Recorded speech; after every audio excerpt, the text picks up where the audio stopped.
Licio Capossela fa tappa ad Agrigento nella splendida cornice del Teatro Valle dei Templi con lo spettacolo interamente rebetico, genere musicale tipico della Grecia. Una tournée estiva per presentare l'ultimo e singolare album fresco di produzione interamente dedito alla nuova passione etnomusicale del cantautore. Mamma mia, se spletta la via, pensa a me, qui vedo per via, solo chi cade fra la vista edificante, ti rialza il campo dal fondale sottostante, solo chi cade fra la vista edificante, ti rialza il campo dal fondale sottostante. Un omaggio, quello del gitano Licio Capossela, alla cultura ellenica, culla della civiltà.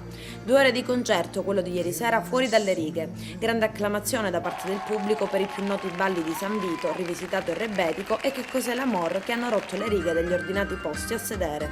Il polistrumentista Capossela ancora una volta è riuscito a stupire con un look bizzarro, far danzare ed emozionare il pubblico, instaurando un rapporto confidenziale ed intercalando momenti di poesia. Noi stessi siamo dei templi, no?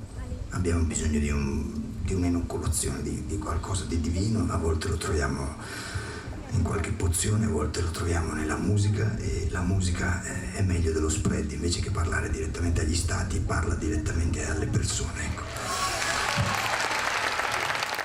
Capossela ha saputo tessere un rapporto confidenziale col pubblico. Prima di iniziare ogni brano, tra ogni stacco e l'altro, ha interloquito con un fare confidenziale, ricordando anche la sua prima avventura ad Agrigento 10 anni addietro. E soddisfazione ha espresso il Sestante che ha organizzato l'evento per la massiccia partecipazione di pubblico. Più di 1 migliaio sono arrivati da fuori provincia e si sono fermati almeno per una notte nella città dei templi, riempiendo in pratica le strutture ricettive cittadine.